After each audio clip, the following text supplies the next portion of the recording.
Hello guys, welcome to my channel. आज हम लोग पढ़ेंगे फंडामेंटल राइट्स के बारे में। सबसे पहले देखेंगे फंडामेंटल राइट्स क्या होता है, फिर आर्टिकल 12, 13 और 14। ठीक है, धीरे धीरे करके हम लोग एक एक क्लास में जितने भी आर्टिकल्स हैं वो कवर करेंगे, लेकिन आज आर्टिकल 12, 13 और 14 को डिटेल में डिस्कस करेंगे। तो चलिए शुरू करते हैं। सबसे पहले फंडामेंटल राइट्स क्या होता है। ये जो फंडामेंटल राइट्स है हमारे कॉन्स्टिट्यूशन ऑफ इंडिया में पार्ट 3 में दिया गया है, फ्रॉम आर्टिकल 12 टू आर्टिकल 35। सबसे पहला पॉइंट तो ये हो गया। दूसरा point, these fundamental rights are guaranteed by the constitution of India. तो ये फंडामेंटल राइट्स हमारा संविधान हम इंडिविजुअल्स को गारंटी कर रहा है। ठीक है, लेकिन सबसे पहला सवाल तो ये उठता है कि ये फंडामेंटल राइट्स किसके लिए अवेलेबल है। क्या सिर्फ सिटीजन्स ऑफ इंडिया को ये फंडामेंटल राइट्स अवेलेबल है, या सिटीजन्स और फॉरेनर जो बाहर देशों के लोग जो इंडिया में आके रह रहे हैं, जिनको हम लोग फॉरेनर्स या एलियंस भी कहते हैं, तो क्या ये फंडामेंटल राइट्स सिर्फ सिटीजन्स के लिए अवेलेबल है, या ये फंडामेंटल राइट्स सिटीजन्स और फॉरेनर्स दोनों के लिए अवेलेबल है। तो देखो, बहुत सारे फंडामेंटल राइट्स ऐसे हैं, जैसे कि आर्टिकल 15 देखेंगे, आर्टिकल 16, 29, 30 और भी है। तो बहुत सारे फंडामेंटल राइट्स ऐसे हैं जो सिर्फ सिटीजन्स के लिए अवेलेबल है, which is exclusively available to the citizens of India.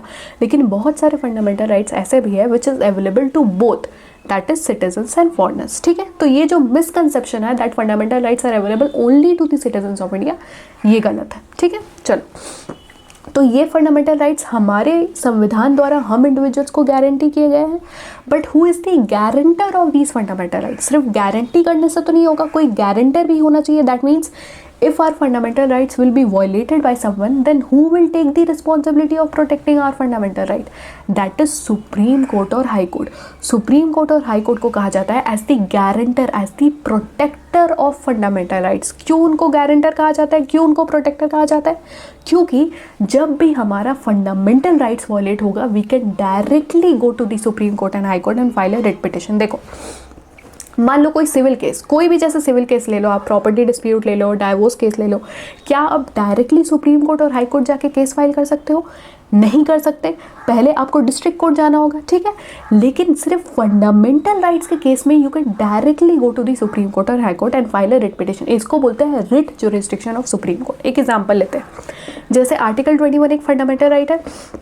Article 21 talks about right to life and personal liberty. Article 21 कहता है no one shall be deprived of the life and personal liberty accept according to the procedure establish by law. यानी कि आप किसी individual के personal liberty को नहीं छीन सकते without following the procedure establish by law.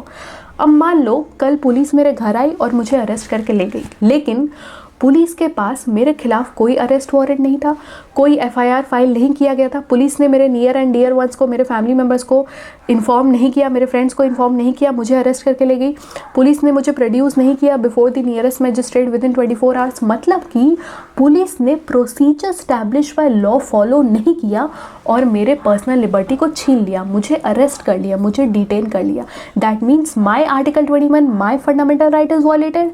अब मेरे पास क्या ऑप्शन है, मैं तो जेल में हूँ, तो मैं तो सुप्रीम कोर्ट हाई कोर्ट नहीं जा सकती। तो मेरे बिहाफ में मेरे फ्रेंड्स या मेरे family members, they will go to either supreme court और high court and file a writ petition. क्यों? क्योंकि मेरा फंडामेंटल राइट वॉयलेट हुआ है। तो अब क्या होगा, मान लो ये केस गया, मान लो रिट पिटिशन फाइल किया गया सुप्रीम कोर्ट के पास। ठीक है, अब सुप्रीम कोर्ट क्या करेगी, मुझे अरेस्ट किया गया और जिन्होंने मुझे अरेस्ट किया, police, we both will be presented before the supreme court. Supreme court check करेगी कि क्या फंडामेंटल राइट वॉयलेट हुआ है, क्या procedure establish by law follow किया गया है कि नहीं किया गया है। जैसे ही सुप्रीम कोर्ट को पता चला नहीं, आर्टिकल 21 वॉयलेट हुआ है, procedure establish by law follow नहीं किया गया और मेरे पर्सनल लिबर्टी को छीना गया, तो सुप्रीम कोर्ट क्या करेगी, सुप्रीम कोर्ट एक रिट इशू करेगी। रिट मीन्स एक ऑर्डर इशू करेगी। ठीक है, वो ऑर्डर क्या कहेगा कि इस पर्सन को, मतलब मुझे, तुरंत रिलीज किया जाए जेल से। क्यों? क्योंकि procedure establish by law follow नहीं किया गया, फंडामेंटल राइट वॉयलेट हुआ।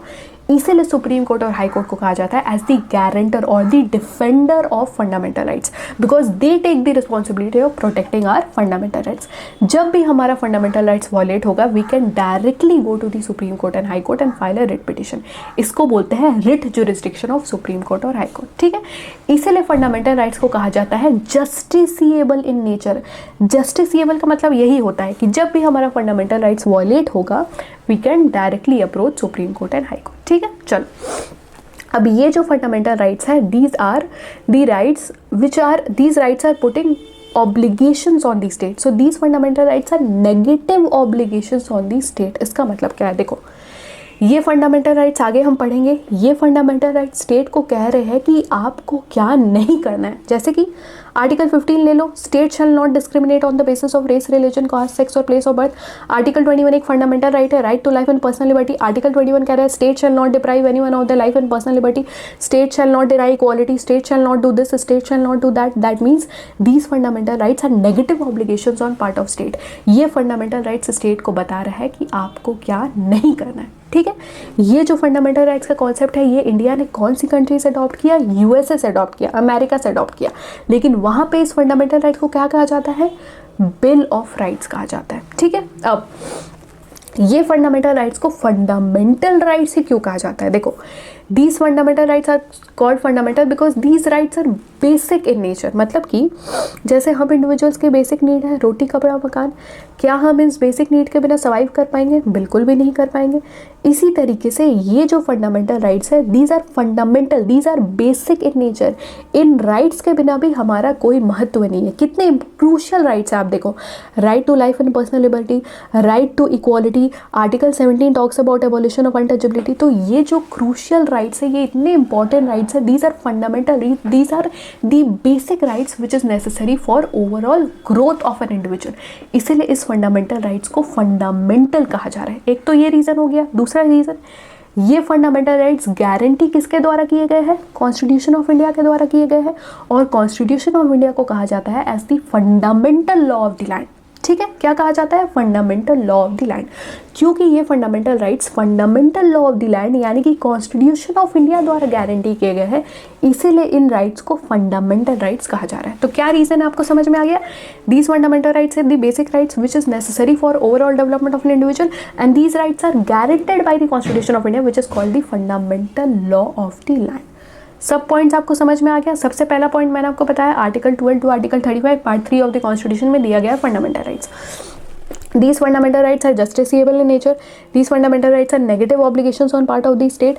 If our fundamental rights will be violated, we can directly go to the Supreme Court or High Court and file a writ petition. इसको बोलते हैं justiciable in nature. Fundamental rights are justiciable in nature, ठीक है। ये fundamental rights का concept India ने कहाँ से अडॉप्ट किया, अमेरिका से अडॉप्ट किया। अब सबसे पहले हम लोग देखते हैं आर्टिकल 12 के बारे में।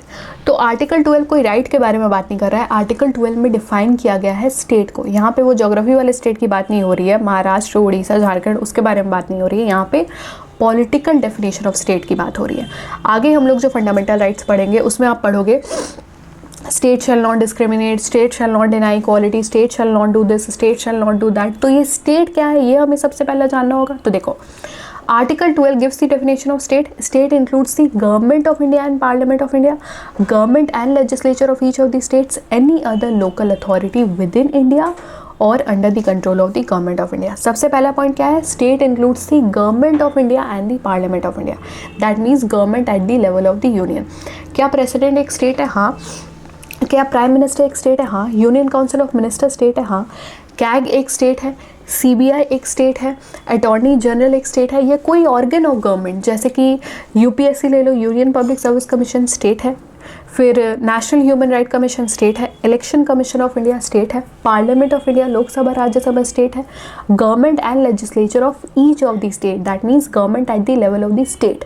चीफ मिनिस्टर स्टेट है, हाँ। गवर्नर स्टेट है, स्टेट काउंसिल ऑफ मिनिस्टर्स जो है स्टेट के डेफिनेशन में आएंगे, state legislature, legislative assembly, legislative council state के डेफिनेशन में आएंगे, एनी अदर लोकल अथॉरिटी यानी कि म्यूनिसिपैलिटी पंचायत स्टेट के डेफिनेशन में आएंगे, या कोई ऐसी कंपनी, कोई ऐसा institution where government is the majority shareholder, तो वो भी स्टेट के डेफिनेशन में आएगा। जैसे कि ONGC हो गया, सेल हो गया, steel authority of India limited, so it will also come under the definition of state, ठीक है। चलो ये हम लोगों ने देखा आर्टिकल 12। तो आर्टिकल 12 में डिफाइन किया गया है स्टेट को। अब आर्टिकल 13 देखते हैं। आर्टिकल 13 का हेडिंग है लॉज इनकंसिस्टेंट विथ और in derogation of the fundamental rights. तो एक एक करके जितने भी क्लॉजेज हैं हम लोग डिटेल में अभी डिस्कस करेंगे आर्टिकल 13 से रिलेटेड, ठीक है। सबसे पहले देखते हैं आर्टिकल 13 सब क्लॉज 1। देखो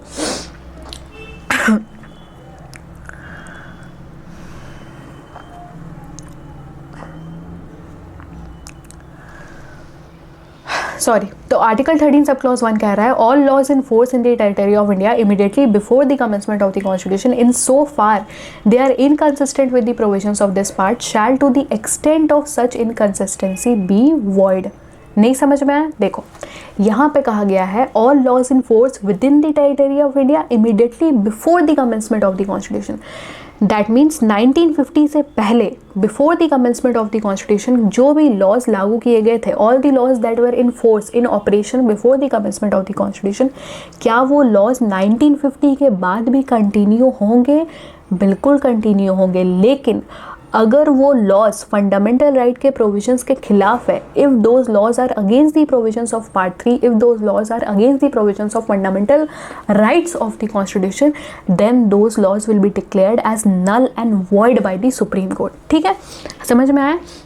1950 से पहले जो भी लॉज लागू किए गए थे इंडिया में, all laws that were in force before the commencement of the constitution, क्या वो लॉज कंटिन्यू होंगे after the commencement of the constitution? भी बिल्कुल कंटिन्यू होंगे। लेकिन अगर वो लॉ या लॉ का कोई पार्ट, ज़रूरी नहीं है पूरा लॉ, अगर लॉ का कोई पार्ट भी जो है which is against the provision of the fundamental rights of the constitution, तो लॉ के उस पार्ट को भी डिक्लेयर किया जा सकता है as null and void, as unconstitutional by the supreme court. वही कहा गया। देखो all laws in force in the territory of India immediately before the commencement of the constitution in so far as they are inconsistent। तो जहाँ तक वो inconsistent है, हो सकता है पूरा का पूरा law inconsistent है, या law का कोई part, law का कोई हिस्सा जो है it is against the provisions of the fundamental rights, then only that part in so far they are inconsistent with the provisions of this part, यानी कि part 3 fundamental rights shall to the extent, जितना सिर्फ अगर law का हिस्सा भी जो है that is against the provisions of the fundamental rights, तो लॉ के उस पार्ट को, लॉ के उस हिस्से को भी डिक्लेयर किया जा सकता है as null and void by the supreme court to the extent of such inconsistency be void. समझ में आ गया आर्टिकल 13 सब क्लॉज 1। अब आर्टिकल 13 सब क्लॉज 2 देखते हैं। The state shall not make any law, state क्या है हम लोगों ने पढ़ लिया आर्टिकल 12 में, state shall not make any law which takes away or abridges the rights conferred by this part, and any law made in the contravention of this clause shall to the extent of such contravention be void। अब इसका मतलब क्या है? देखो article 13 sub clause 1 आपको समझ में आ गया। अब हम लोग देखते हैं आर्टिकल 13 सब क्लॉज 2। ये आर्टिकल कह रहा है स्टेट तुम कोई भी ऐसा लॉ नहीं बना सकते which is against the provisions of the fundamental rights of the constitution, which is against the provision of part 3 of the constitution. State क्या है हम लोगों ने देखा आर्टिकल 12 में, मान लो पार्लियामेंट ने कोई ऐसा लॉ बना दिया which is against the provision of fundamental rights of the constitution, तब सुप्रीम कोर्ट और हाई कोर्ट के पास क्या पावर है? They can declare that law as null and void, they can declare that law as unconstitutional or ultra vires. इस power को हम कहते हैं जुडिशियल रिव्यू। तो ये जो टर्म है जुडिशियल रिव्यू, ये एक्सप्लिसिटली मेंशन नहीं है आर्टिकल 13 में। तो अगर आपको ये क्वेश्चन आया कि जुडिशियल रिव्यू की पावर सुप्रीम कोर्ट और हाई कोर्ट के पास है, ये पावर कौन से आर्टिकल द्वारा उनको मिल रही है? आर्टिकल 13 द्वारा मिल रही है। ठीक है, ये टर्म मेंशन नहीं किया गया है, लेकिन ये आर्टिकल पढ़ के ही हमें समझ में आ रहा है कि ये जो पावर है सुप्रीम कोर्ट और हाई कोर्ट के पास है। क्या पावर है? Power of judicial review. याद रखिएगा ये जो पावर ऑफ जुडिशियल रिव्यू है ये डिस्ट्रिक्ट कोर्ट के पास नहीं है, ये हाई कोर्ट और सुप्रीम कोर्ट को ही अवेलेबल है। मतलब कि स्टेट तुम कोई भी ऐसा लॉ पास नहीं कर सकते। मान लो लोकसभा राज्यसभा ने कोई ऐसा लॉ बना दिया that is against the provision of the fundamental right of the constitution, या फिर गवर्नर ने या प्रेसिडेंट ने कोई ऐसा ऑर्डिनेंस पास कर दिया विच is against the provision of part 3 यानी कि फंडामेंटल राइट्स, तो सुप्रीम कोर्ट और हाई कोर्ट क्या करेगा? सुप्रीम कोर्ट और हाई कोर्ट अपने जुडिशियल रिव्यू के पावर को यूज करके उस लॉ को डिक्लेयर कर देगा नल एंड वॉइड या फिर अनकॉन्स्टिट्यूशनल। इसको क्या कहते हैं? अनकॉन्स्टिट्यूशनल भी कहते हैं या फिर अल्ट्रा वायर्स भी कहते हैं। ठीक है, चलो देखो, state shall not make any law which takes away और abridges the right conferred by this part and any law made in contravention of this clause. अगर स्टेट ने ऐसा करने की कोशिश की, अगर कोई भी ऐसा लॉ बनाया which is against the provision of the fundamental rights to the extent of the contravention be void. हो गया 13 सब क्लॉज 2। अब 13 सब क्लॉज 3 कहते हैं। अब यहाँ पे 13 सब क्लॉज 2 में कहा तो गया है state shall not make any law. State क्या है हम लोगों ने देखा आर्टिकल 12 में। अब ये लॉ क्या है? लॉ को भी डिफाइन किया गया है अंडर आर्टिकल 13 सब क्लॉज 3। तो लॉ क्या है? देखो, law includes any ordinance, order, bylaw, rule, regulation, notification, custom और usages having in the territory of India. That means government by passing any ordinance, any order, any rule, any regulation can not abridge fundamental rights of the constitution, cannot take away fundamental rights of the constitution. State कोई भी ऐसा law नहीं बना सकता जो मेरे fundamental rights को मुझसे छीनेगा. ठीक है, अगर स्टेट ने ऐसा करने की कोशिश की, supreme court and high court will declare that law is null and void. Law क्या है, इसको डिफाइन किया गया है आर्टिकल 13 सब क्लॉज 3 में. That means state by passing any order, any rule, any regulation, any notification, इस तरीके से तुम जो है फंडामेंटल राइट को स्नैच नहीं कर सकते, छीन नहीं सकते from the citizens of India. वही कहा गया. अब आर्टिकल 13 सब क्लॉज 4 कह रहा है nothing in this article shall apply to any amendment of the constitution made under article 368. अब इसका मतलब क्या है, देखो आर्टिकल 368 में दिया हुआ है power of the parliament to amend the constitution of India. Amend मतलब अगर कॉन्स्टिट्यूशन में किसी भी तरीके का चेंजेस करना है, अगर कोई प्रोविजन को ऐड करना है या डिलीट करना है या चेंज करना है, मॉडिफाई करना है, तो ये पावर किसके पास है, पार्लियामेंट के पास है. याद रखिएगा, ये पावर स्टेट लेजिस्लेचर के पास नहीं है. So power to amend the constitution has been given to the parliament of India under article 368 of the constitution. अब लेकिन आर्टिकल 13 सब क्लॉज 2 तो कहता है, हम लोगों ने पढ़ा कि स्टेट कोई भी ऐसा लॉ नहीं बना सकता विच is against the provision of the fundamental rights. मतलब कि स्टेट फंडामेंटल राइट को टच भी नहीं कर सकता, स्टेट फंडामेंटल राइट को अमेंड भी नहीं कर सकता. ठीक है, लेकिन आर्टिकल 368 तो कह रहा है कि नहीं, parliament has the power to amend any provision of the constitution. और आर्टिकल 13 तो कह रहा है कि नहीं, पार्लियामेंट जो है वो फंडामेंटल राइट को टच भी नहीं कर सकता, स्टेट जो है वो फंडामेंटल राइट्स को अमेंड नहीं कर सकता. तो दोनों जो आर्टिकल्स है is in conflict with one another. तो इसके लिए इंदिरा गांधी की सरकार ने क्या किया, इंदिरा गांधी की सरकार ने पास किया first constitutional amendment act of 1951 और ऐड कर दिया आर्टिकल 13 सब क्लॉज 4. क्या कहा गया है, nothing in this article shall apply to any amendment of the constitution made under article 368. यानी कि हाँ, स्टेट तुम कोई भी ऐसा लॉ नहीं बना सकते. लॉ क्या है, लॉ को डिफाइन किया गया है under article 13 sub clause 3. State तुम कोई भी ऐसा लॉ नहीं बना सकते. लॉ क्या है, law includes ordinance, order, bylaw, rule, regulation. मतलब स्टेट तुम कोई भी ऐसा rule, regulation, ordinance, bylaw, notification pass नहीं कर सकते which is against the provision of the fundamental rights. लेकिन the definition of law does not include constitutional amendment act. यही कहा गया है आर्टिकल 13 सब क्लॉज 4 में. यानी कि स्टेट हाँ, तुम ऑर्डिनरी लॉ द्वारा, तुम बाय लॉ द्वारा, ऑर्डर द्वारा, नोटिफिकेशन द्वारा, रूल द्वारा, रेगुलेशन द्वारा तुम जो है फंडामेंटल राइट को अमेंड नहीं कर सकते, टच भी नहीं कर सकते, ये कहा गया है. लेकिन definition of law does not include constitution amendment act. यानी कि parliament by passing constitutional amendment act can amend the fundamental right. समझ में आ रहा है आपको. देखो ये जो आर्टिकल है आर्टिकल 368 है, आर्टिकल 13 और आर्टिकल 368 दोनों जो है एक दूसरे के कॉन्फ्लिक्ट में है. मतलब कि आर्टिकल 13 कह रहा है भाई पार्लियामेंट तो फंडामेंटल राइट्स को टच भी नहीं कर सकते. एक तरफ आर्टिकल 368 कह रहा है नहीं, पार्लियामेंट के पास पावर है to amend any provision of the constitution including the fundamental rights. तो इंदिरा गांधी की सरकार ने क्या किया, 13 सब क्लॉज 4 ऐड कर दिया by passing first constitutional amendment act of 1951. और कहा गया कि देखो पार्लियामेंट हाँ, तुम ऑर्डिनरी लॉ द्वारा, लॉ क्या है डिफाइन किया गया है 13 सब क्लॉज 3 में, तुम कोई ऑर्डर द्वारा, नोटिफिकेशन द्वारा, रूल द्वारा, रेगुलेशन द्वारा तुम फंडामेंटल राइट को टच भी नहीं कर सकते, अमेंड नहीं कर सकते. लेकिन by passing constitutional amendment act you can amend fundamental rights. क्यों, क्योंकि the definition of law does not include constitutional amendment act. That means parliament by passing any ordinance, order, bylaw, rule, regulation, notification, custom, usages you can not amend fundamental rights. But parliament by passing constitutional amendment act can amend fundamental rights. यही कहा गया है, nothing in this article shall apply to the amendment of the constitution made under article 368.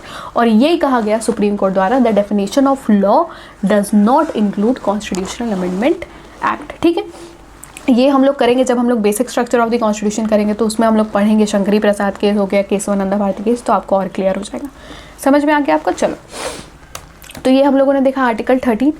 फिर हम लोग article 14, 15, 16, 17 और 18 जो है हम लोग नेक्स्ट सेशन में पढ़ेंगे. राइट टू इक्वालिटी जो है थोड़ा लंबा सेशन हो जाएगा, तो मैं अभी आपको नहीं पढ़ाती हूँ. ठीक है, तो 14, 15, 16, 17, 18 जो है ये सब आर्टिकल्स हम लोग नेक्स्ट सेशन में डिटेल में डिस्कस करेंगे. ठीक, so that's it for today. If you like this video please do subscribe to my channel and I will see you in the next session. Till then take care, bye bye.